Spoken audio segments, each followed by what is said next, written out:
Muito bom, irmãos, louvado seja Deus. Nós estamos nessa série de mensagens intitulada O que quer que eu faça, onde nós estamos vendo o Evangelho de Marcos de forma expositiva, ou seja, texto após texto. Não podemos perder de vista que o Evangelho de Marcos foi escrito para os recém-convertidos em Roma. E, irmãos, hoje nós traremos um assunto que para alguns é um pouco indigesto, para outros será muito informativo, para outros será revolucionário, que está no livro de Marcos capítulo 10, dos versos 1 até o verso de número 12, que é sobre o divórcio.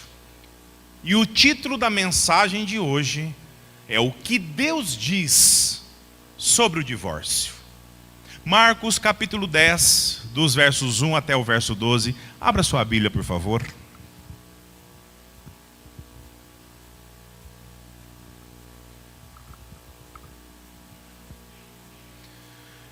Marcos capítulo 10, dos versos 1 até o verso número 12. E o título da mensagem de hoje é O que Deus diz sobre o divórcio. Diz assim a palavra de Deus: Jesus saiu dali e partiu para a região da Judéia, do outro lado do Jordão. E de novo as multidões aglomeraram-se em torno dele, e ele as ensinava como de costume. Então alguns fariseus se aproximaram dele, e para colocá-lo à prova perguntaram-lhe: é permitido ao homem divorciar-se da sua mulher? Ele, porém, lhes perguntou: que vos ordenou Moisés? E eles responderam: Moisés permitiu redigir um documento de divórcio e mandar a mulher embora. Jesus prosseguiu: foi por causa da dureza do vosso coração que ele vos deu esse mandamento. Mas desde o princípio da criação, Deus os fez homem e mulher. Por isso o homem deixará seu pai e sua mãe, e se unirá à sua mulher, e os dois serão uma só carne. Assim, já não são mais dois, porém, uma só carne. Portanto, o homem não separe o que Deus juntou. Em casa, os discípulos perguntaram a Jesus de novo sobre isso, e ele lhes respondeu: aquele que se divorcia de sua mulher e casa com outra, comete adultério com ela. E se ela se divorciar do marido e casar com outro, comete adultério. Até aqui. Abaixe sua cabeça. Senhor, Pai amado, nós estamos diante, Deus, da Tua palavra, nesse assunto tão delicado na vida da igreja, Pai. Ó Senhor, tem misericórdia de nós. Abra, Deus, o nosso entendimento, abra o nosso coração, Deus, para que a Sua palavra, Pai, nos mude, nos transforme, nos ressignifique, Deus, de dentro para fora, para que em tudo nós possamos cumprir a Tua vontade. Obrigado pelo privilégio que nós temos, Deus, em poder Te servir. E essa oração que fazemos nos méritos de Jesus. Amém. Meus irmãos, domingo passado, nós vimos que Jesus havia repreendido os discípulos por estarem agindo com o quê? Com altivez, discutindo quem era o maior entre eles. E João, no meio dessa repreensão de Jesus, vem com outro assunto, meio que saindo fora ali da conversa, dizendo que eles haviam proibido uma pessoa de expulsar demônios em nome de Jesus. Então Jesus ensina a todos que deixem que eles ajam assim, pois quem não era contra eles, contra nós, é por nós. Foi o que Jesus disse. E Jesus ele vai retomar o raciocínio que vinha exortando os discípulos sobre a grandeza e começa a citar as consequências que quem se achando maior que o devido e fizer tropeçar aqueles que são os pequeninos, melhor pendurar uma pedra de moinho no pescoço e se atirar no mar. Depois Jesus vai falar da seriedade das suas palavras, usando partes do nosso próprio corpo, como mãos, pés, os olhos, dizendo que se algum deles nos fizer pecar, melhor arrancar e entrar no reino sem eles, defeituoso, do que com eles ir para o inferno, onde o verme e o fogo nunca acaba. Isso tudo eles estando lá no território da Galileia. E a partir de agora, eles sairão dali e vão se dirigir para o outro lado do mar. Por isso eu peço, irmão, que você mantenha a sua Bíblia aberta, não feche ela não, e leia novamente comigo o verso de número 1. Jesus saiu dali e partiu para a região da Judéia, do outro lado do Jordão. E de novo, as multidões aglomeraram-se em torno dele, e ele as ensinava como de costume. Meus irmãos, Jesus cada vez mais conhecido por todo o território de Israel, inclusive o território dos gentios.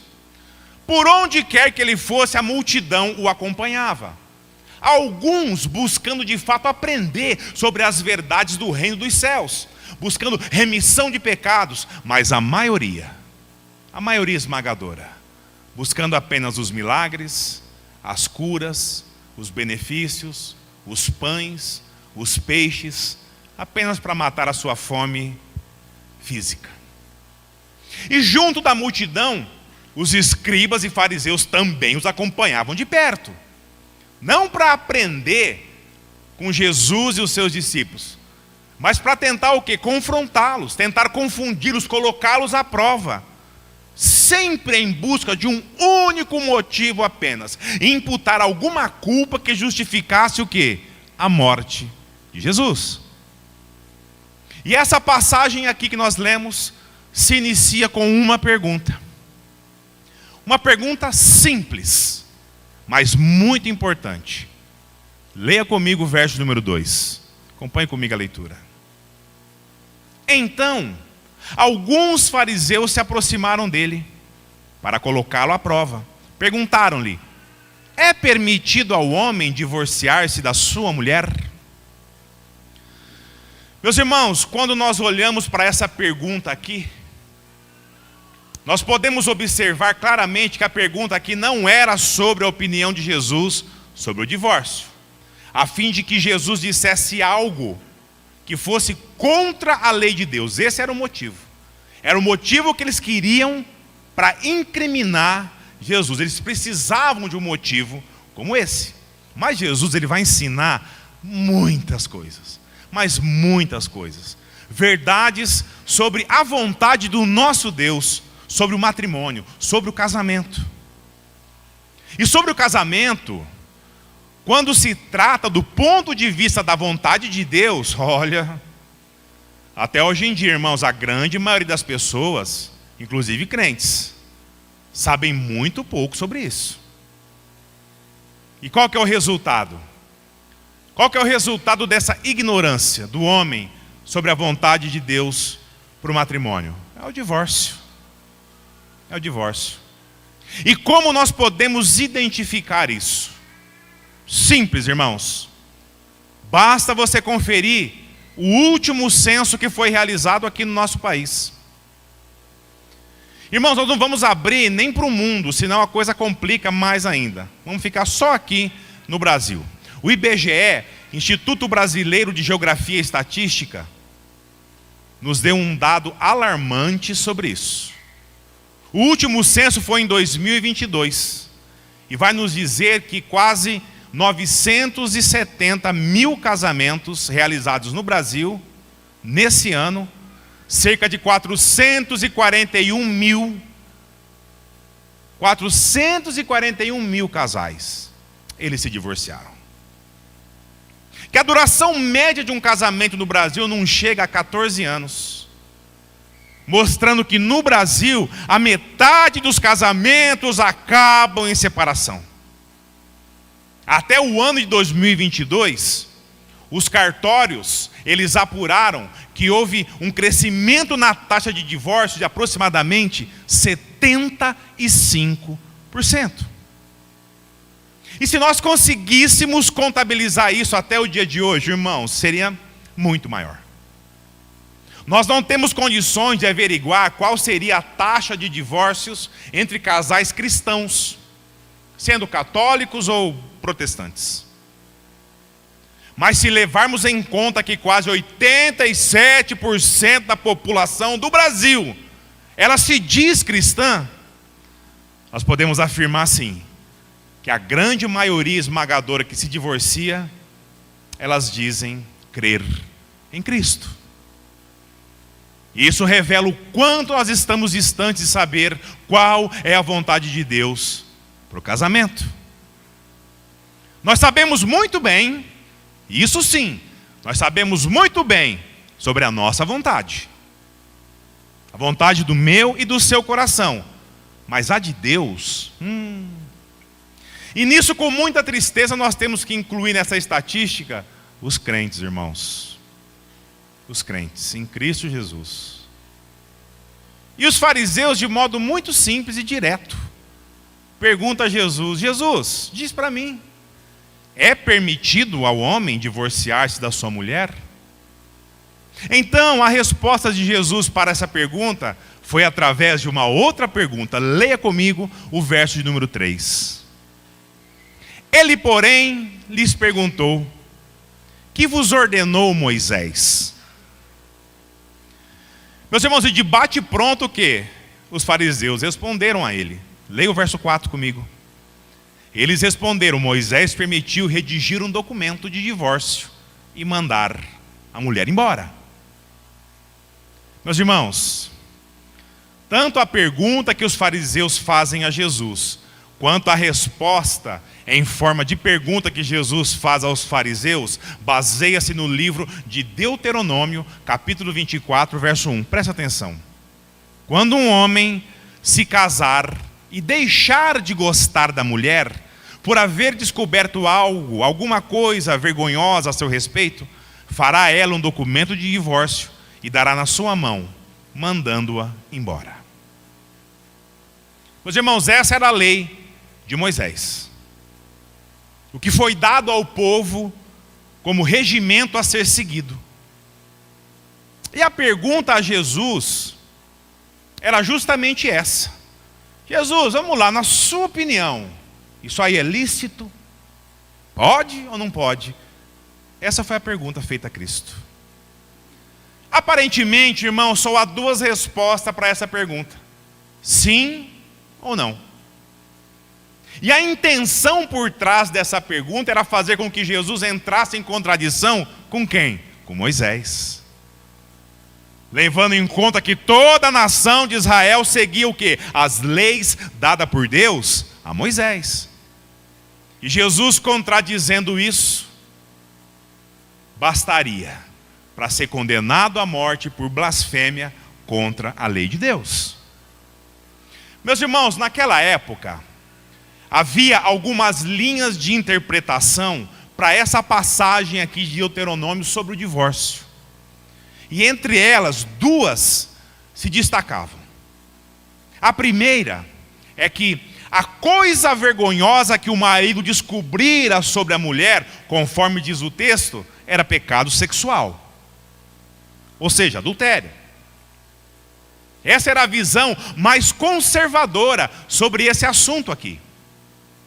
Já a segunda linha de interpretação, ela era muito mais radical, elegendo como coisa vergonhosa na mulher, muito mais, além do que? Pecado sexual. Ou seja, qualquer coisa que a mulher desagradasse o marido, dava direito a ele pedir o divórcio. Por exemplo, vamos lá. Andar na rua de forma que o marido julgasse que a mulher estivesse se insinuando. Divórcio. Divórcio. A mulher sair de casa com os cabelos soltos. Divórcio. A mulher falar com outro homem. Divórcio. A mulher falar mal dos pais do marido. Divórcio. A mulher gritar dentro de casa a ponto do vizinho ouvir: divórcio. A mulher deixar a comida queimar dava direito ao marido de se divorciar. Irmãos, entre tantas outras coisas. E o detalhe aqui é que os homens, eles não queriam seguir a primeira linha de interpretação, não, que é somente no caso de adultério. Eles queriam a segunda. Pois no menor sinal de cansaço do casamento, o homem rapidinho, ele arrumava um motivo para se divorciar da sua esposa. Portanto, irmãos, o divórcio havia se tornado algo mais comum do que se imaginava em Israel. Israel havia absorvido uma cultura sobre o divórcio, onde a coisa era fácil, a coisa era cômoda e teoricamente o quê? Lícita, legítima pela lei de Moisés. Agora vamos lá, deixa eu fazer uma pergunta. O que difere esse comportamento do povo judeu, que através da cultura da sua época distorcia a palavra de Deus, para os dias de hoje? Qual que é a diferença, irmãos? Não é exatamente o que se faz hoje? Exatamente. Nós buscamos a felicidade quando nos casamos, e quando a coisa não anda bem, nós buscamos o que? A mesma felicidade onde? No divórcio. Olha a loucura. Isso só revela o nosso coração egoísta, onde nós nos julgamos superiores quando achamos que o outro não merece o que nós fazemos por ele. Ao invés de fazer o outro feliz, nós é que queremos sempre ser felizes. E é óbvio que ninguém, quando se casa, quer levar uma vida de tristeza até o fim, natural. Mas o ponto é que nós achamos que temos a solução para os problemas. Nós achamos isso. E a vontade de Deus vai ficar o quê? Sempre de lado. Meus irmãos, não se iludam. O divórcio pode até parecer algo comum, mas jamais será uma coisa normal aos olhos de Deus. Amém? Jamais.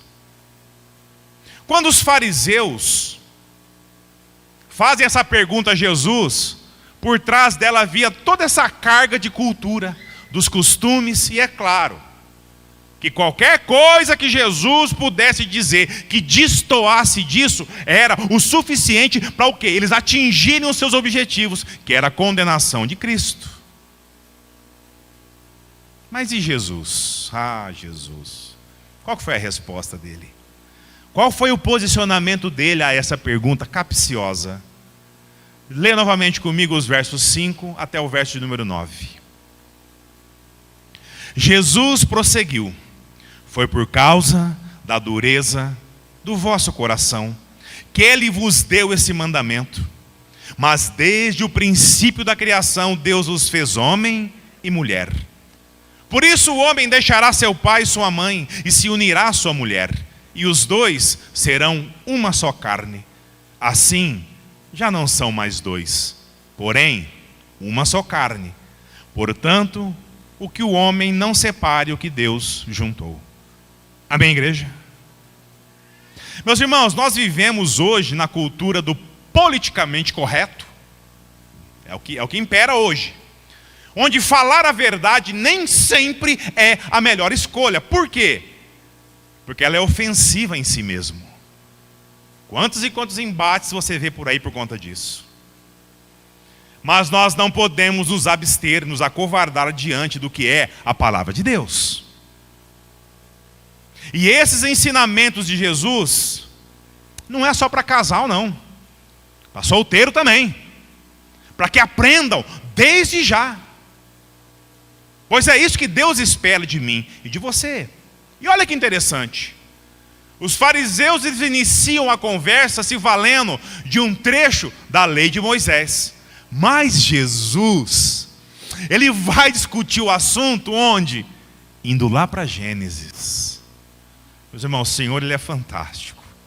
Jesus, ao invés de discutir o assunto pelo modo que Ele foi transformando com o passar do tempo, Jesus volta lá atrás para discutir sobre o ponto de vista da ideia original de Deus.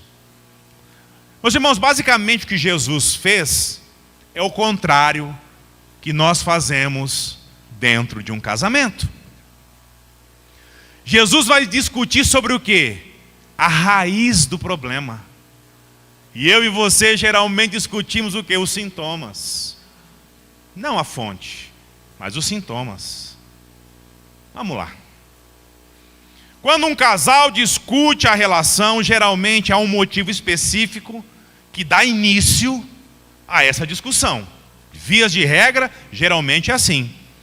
E a coisa inflama e desanda a tal ponto que no final o casal já nem sabe mais o porquê que eles estão discutindo. Meus irmãos, basicamente Deus define a questão do casamento entre homem e mulher em amor e respeito. E partindo do ponto de vista que quando nos casamos, somos apenas um com o cônjuge, qual que é a ordem para o homem? Amar a sua esposa como Cristo amou a igreja. E a ordem para a mulher é: respeite o seu marido. Lembrando que isso, irmãos, óbvio, é mútuo entre os dois. Por quê? Porque agora vocês são uma só carne. Os problemas se iniciam quando o homem deixa de amar a sua esposa como se deve, e a esposa, por sua vez, motivada pela falta desse amor que lhe é devido, vai faltar com respeito com seu marido, sim, ou vice-versa. E isso se torna um ciclo difícil, irmão, mas difícil de sair, se não for pela graça de Deus. Quando um casal briga, no final eles já não sabem nem por que mais está brigando. Eles só estão brigando. Sabe o que eles querem agora? É mostrar quem está certo. O assunto já foi pro ralo. Eles nem lembram mais sobre o assunto. Agora o que vale, não vou, a última palavra vai ser a minha, porque eu estou certo. Meus irmãos, a sociedade ataca, a sociedade denigre, mutila, desconfigura, recria o que é o casamento. Que, aliás, hoje em dia já não se limita mais a um homem e a uma mulher. E isso, irmãos, inclusive, de forma legal perante a lei do homem. E a coisa, ela é tão sutil que muito de nós nem percebemos isso. A coisa vai se infiltrando assim. Nossos filhos, nossas crianças, nas escolas, são forçadas a compreender que a evolução natural é ciência. E a criação de Deus é o quê? Crendice, fé, tola. Só que eles não se dão conta que precisa muito mais fé para crer que o homem evoluiu de um macaco do que ser criado à imagem e semelhança de Deus. E sabe por que eles fazem dessa maneira, irmãos? Descredibilizando a criação de Deus, fica muito mais fácil mudar os fundamentos morais, os fundamentos sociais e espirituais daquela sociedade a qual eu e você fazemos parte. Essa é a estratégia. Sendo assim, para que eu vou dar ouvidos a um velho livro? Para quê?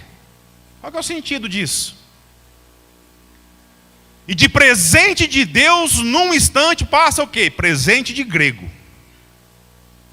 Maridos, esposas, não é isso que Deus espera de mim e de você, amém? Amém? Nunca foi e jamais será. Jesus também vai dizer sobre o casamento que o homem deixará o quê? Seu pai e sua mãe e se unirá à sua mulher. E qual que é a implicação disso? Homens, Quando quiser casar com a mulher, solteiros aí, ó. Deus espera que você deixe a casa do seu pai e de sua mãe, para constituir a sua família, junto com a sua esposa. Essa responsabilidade foi dada a quem? Ao homem. Ao homem. Portanto, aquele que deseja o casamento, aquele que já se casou, saiba que a tua responsabilidade primária é o sustento da sua esposa. Responsabilidade primária. E veja bem, não há problema algum em receber o auxílio da sua esposa com essa responsabilidade. Ela é a sua o quê? Auxiliadora. A esposa pode trabalhar para ajudar o marido? Sim. Desde que o marido cumpra o seu papel instituído por Deus. E não o contrário. Tem marido que acha que a obrigação é da esposa trabalhar. Ele não. E os casos de divórcio, motivado por esse tipo de comportamento do homem, irmãos, é muito grande. É imenso. Se a sua realidade ela não permite, a esposa pode sim ajudar o marido no sustento da casa. Mas lembre-se, se não houver impedimento lícito, como incapacidade física, mental, homens, essa responsabilidade perante Deus, ela é minha e sua, não é da nossa esposa. Amém, homens? Não. Amém, homens? Não é da nossa esposa. E mulheres, vamos lá. Você se julga o homem da casa? Porque você acha que faz mais do que o seu marido? E se vangloria com isso, preste atenção. Você está em pecado. Simples assim. Pois a sua obrigação é auxiliar o marido nas obrigações dele. E não substituir ele de suas funções só para ter o argumento de dizer: quem mantém tudo aqui de pé é eu, se não for eu. Não é isso que Deus espera de uma esposa crente em Cristo. Quer ser o homem da casa? É desrespeito ao seu marido. E isso não agrada a Deus. Cuidado, irmãs. Não brinquem com isso. Quando Jesus diz que agora serão uma só carne, significa que perante Deus ambos passam a ter a mesma importância. Tanto um para com o outro, como ambos para Deus. Deus os iguala em importância, mas não em funções. As funções do homem são responsabilidades dele. As da mulher são delas. Ambos podem se ajudar, mas sem transferir, irmão, a sua responsabilidade para o outro. Não.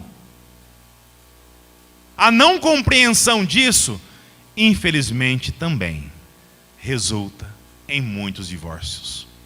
Pois o sentimento de igualdade, quando ele passa a ser um sentimento de superioridade, primeira coisa que vai para o ralo é o respeito.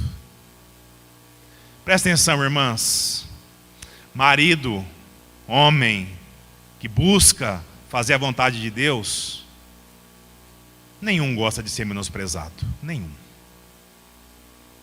Ter respeito da porta da rua para fora e não ter respeito da porta da rua para dentro, para um homem de verdade, isso não tem valor algum. Nenhum.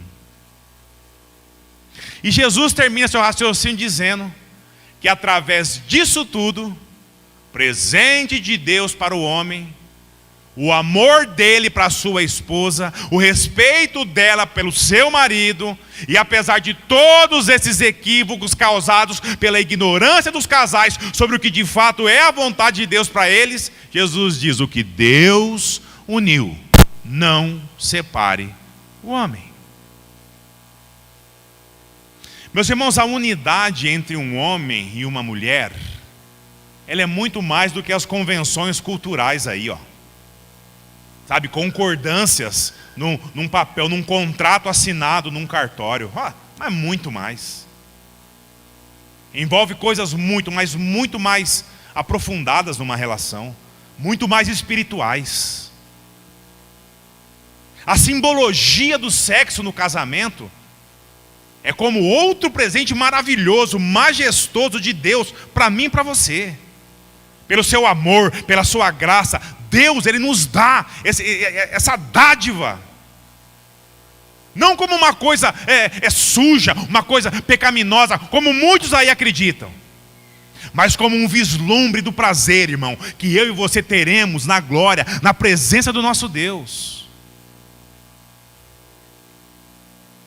Você não deve casar para ser feliz. Tire essa ideia da cabeça. O objetivo do casamento é fazer o outro feliz. Esse é o desafio. O qual ele pode sim, irmão, ser alcançado em Cristo Jesus. Meus irmãos, não é o amor como um sentimento passional que sustenta o casamento. Jamais foi. Esse sentimento é o primeiro a se transformar em ódio, raiva, vingança, quando o outro não corresponde. É o primeiro que vai embora. Mas o que sustenta um casamento, aliás, o que sustenta o amor é a obediência a Deus. Amém, irmãos? Obediência a Deus. Preste atenção. Preste muito. Anota se possível.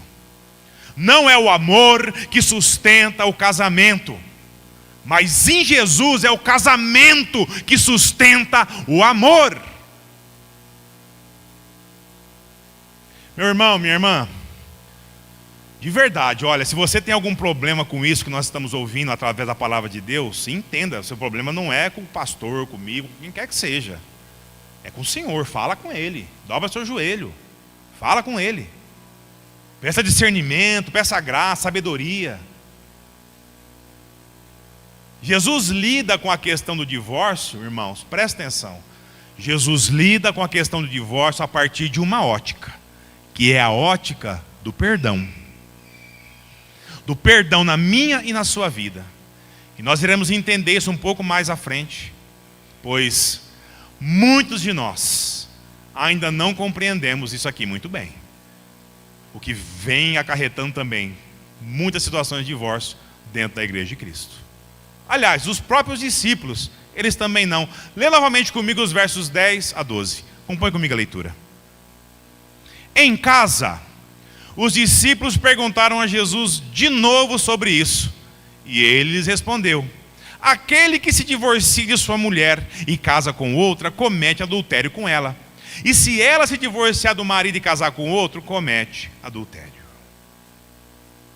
Meus irmãos, a não compreensão desses versos aqui vem gerando muito dano em casamentos espalhados por aí.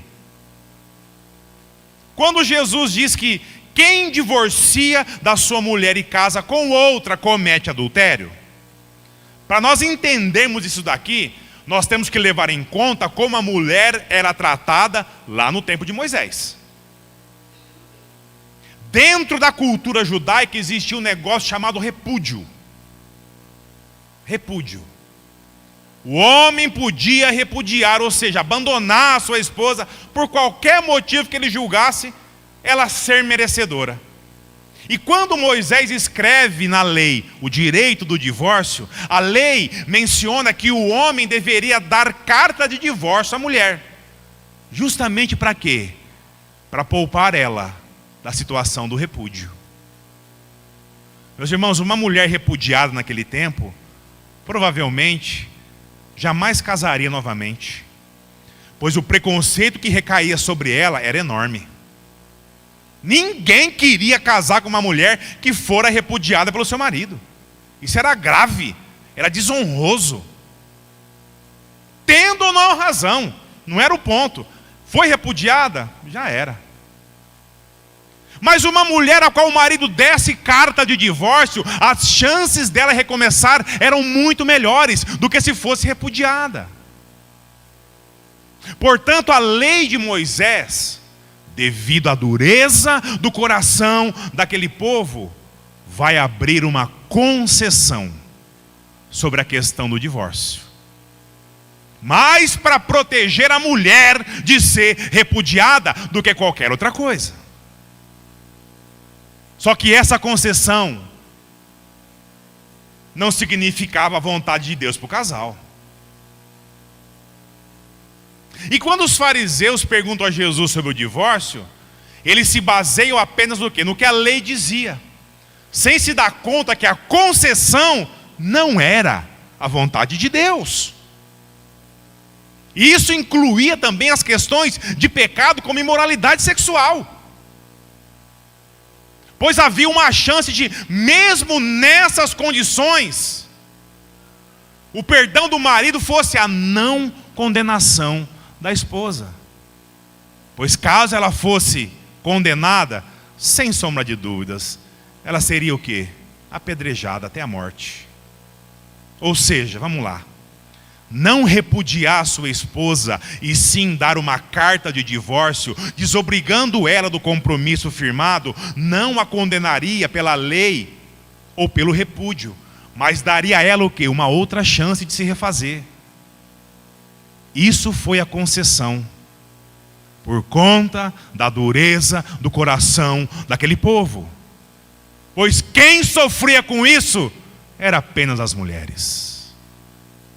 Mas essa concessão não era em nada a vontade de Deus. Por isso Jesus vai falar em Gênesis e não em Deuteronômio. Pois a vontade de Deus com o casamento não é em hipótese alguma, irmão, que acabe em divórcio. Concessão não significa vontade de Deus. E isso se aplica também à parte da mulher para com o marido, em quaisquer outras circunstâncias. Não é só na imoralidade, não. Mas o fato é que Jesus está ensinando a todos, inclusive a mim e a você, que nós devemos parar de querer justificar o desejo pecaminoso no meu e no seu coração, em achar qualquer motivo para acabar com o nosso casamento. Para com isso, casal. Isso não é a vontade de Deus. Ai, pastor, é que você não sabe, mas a minha esposa me traiu. Meu marido não pode ver uma raba de saia. E a Bíblia diz que eu tenho direito a divorciar sim. Sim. Se você fosse um judeu vivendo há milhares de anos atrás, e por concessão, pela possibilidade de não pôr em risco a integridade física e moral do outro, não pela vontade de Deus. Irmãos, vamos recapitular para fixar isso no nosso coração e na nossa mente. Vamos pensar pela ótica de Deus, ou seja, de cima para baixo, analisando a resposta de Jesus aos fariseus aqui no texto, de baixo para cima. Meus irmãos, Jesus ele é impressionante. No texto, quando nos versos 11 e 12 Jesus diz: aquele ou aquela que se divorciar comete adultério, Jesus está levando em conta o que disse no verso número 5. Ou seja, aquele ou aquela que se divorciar pela dureza do coração, pelo desejo pecaminoso em procurar a melhor desculpa para não trabalhar a questão do perdão no casamento, esses sim estarão em pecado e adultério diante de Deus. Mas por quê? Vamos lá. Quais são as possibilidades bíblicas de uma pessoa ficar desobrigada a outra diante de um casamento? Primeiro, é a morte. Se o cônjuge falecer, você poderá se casar novamente, sem ficar contra a vontade de Deus. Romanos 7, 2-3 diz assim, presta atenção. Porque pela lei a mulher casada está ligada ao marido enquanto ele vive. Mas se ele morrer, ela está livre da lei do casamento. Assim, se ela se unir a outro homem enquanto o marido ainda vive, será chamada adúltera. Mas se ele morrer, ela está livre da lei. E assim não será adúltera, caso se una com outro marido. Primeiro. Segundo, o adultério, que está ligado com o terceiro ponto, nós já vamos ver. E o adultério aqui seria na situação de que quem cometeu foi perdoado, mas ele não se arrependeu. Ele não pediu perdão. Ele não está disposto a mudar. Muitas vezes sendo dissimulado, dizendo que vai mudar e que pipipi, popopó, mas muito mais preocupado com algum tipo de interesse, como um prejuízo financeiro, por exemplo. Mas o comportamento dele permanece igual, dia a dia. Ou seja, ele continuará predisposto a adulterar. E ele vai. Você pode apostar, ele vai. E o terceiro ponto que dá direito à desobrigação do casamento é o abandono, que está ligado ao segundo, ao adultério. Quando o traidor, apesar de todas as chances, perdões concedidos, todas as oportunidades de se acertar com o outro forem esgotadas, mesmo assim não se arrepender da sua vida de pecado, agindo como um incrédulo, ele já abandonou seu cônjuge, faz tempo. E nesse caso, olha o que o apóstolo Paulo diz em 1 Coríntios 7, de 12 a 15, presta atenção. Mas eu, não o Senhor, digo aos outros: se algum irmão tem mulher incrédula, e esta consente a viver com ele, não se divorcie dela. E se alguma mulher tem marido incrédulo, e esse consente a viver com ela, não se divorcie dele. Porque o marido incrédulo é santificado por causa da mulher, e a mulher incrédula é santificada por causa do marido crente. De outro modo, os vossos filhos seriam impuros, mas agora são santos. E agora presta atenção no verso 15. Mas se o incrédulo se separar, que se separe. Nesses casos, nem o irmão, nem a irmã estão sujeitos à servidão, pois Deus não nos chamou para vivermos em servidão e desgraça, mas em paz. E antes de você sair aqui dizendo que o apóstolo Paulo diz, sou eu e não o Senhor, depois você lê o verso 40. E Paulo diz que é pelo Espírito Santo de Deus que ele escreve isso. Meu irmão, minha irmã, qual que é o ponto de Deus aqui para esse assunto? Vamos lá. Quando nós fazemos essa aliança de matrimônio com o nosso cônjuge, primeiro nós fazemos com quem? É com Deus. Deus quebra as suas alianças? Sim ou não? Não. Casamento para Deus é até que a morte os separem. O cônjuge faleceu, aí sim, a pessoa está livre para viver a sua viuvez ou casar de novo. O marido traiu a esposa e vice-versa. Qual que é a ordem de Deus? Para quem traiu, peça perdão a Deus e ao cônjuge, de modo sincero. Se arrependa, volte-se a Cristo, que Ele vai dar graça para você vencer esse desejo, essa ânsia pecaminosa no seu coração. Para quem foi traído, perdoe. Não deixe o coração levedar. Não deixe a ira, a raiva, o ressentimento, a autojustiça te dominar, ao ponto de afunilar isso num divórcio. Irmãos, esse perdão liberado, óbvio, é óbvio, que vai ter que vir atrelado o quê? A mudanças que o outro se propôs a fazer, para honrar o seu marido ou sua esposa.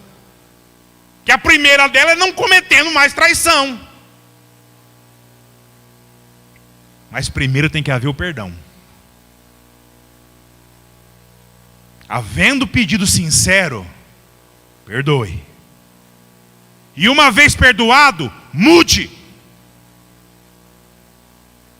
Olha o que Jesus diz em Mateus 6, de 14 a 16. Porque se perdoardes aos homens as suas ofensas, também o vosso Pai Celestial vos perdoará. Se porém não perdoardes aos homens, tampouco o vosso Pai perdoará as vossas ofensas. E perdoar deve ser de modo sincero e óbvio, também acompanhado com evidências. Tem que vir acompanhado com muitas evidências esse perdão. Não é para ficar jogando na cara do outro cada discussão que tem. Toda vez que discute, a pessoa vai lá, pega tudo e joga na cara do outro. Meus irmãos, preste atenção e anota isso se possível. Perdoar não é esquecer. Perdoar é não se esforçar para lembrar. Jesus nos perdoou, nós não sendo merecedores de nada. E olha o que ele diz lá em Hebreus 10, de 15 a 18, presta atenção. E o Espírito Santo também nos dá testemunho a esse respeito, porque depois de ter dito, esta é a aliança que farei com eles, depois daqueles dias, diz o Senhor, porei as minhas leis em seu coração e as escreverei em sua mente, acrescentando, eu não me lembrarei mais dos seus pecados e das suas maldades. Onde há perdão para essas coisas, não há mais oferta pelo pecado. Para de ficar levedando isso, irmão. Para de ficar acusando o outro, se você perdoou.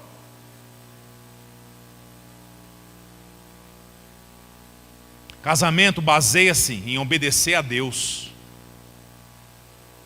e não na busca por felicidade, tendo amor passional como parâmetro. Por favor. Amor na ótica de Deus é sacrificial. Olhe para que Cristo, olha o que Ele fez naquela cruz para mim e para você. Pensa um pouco.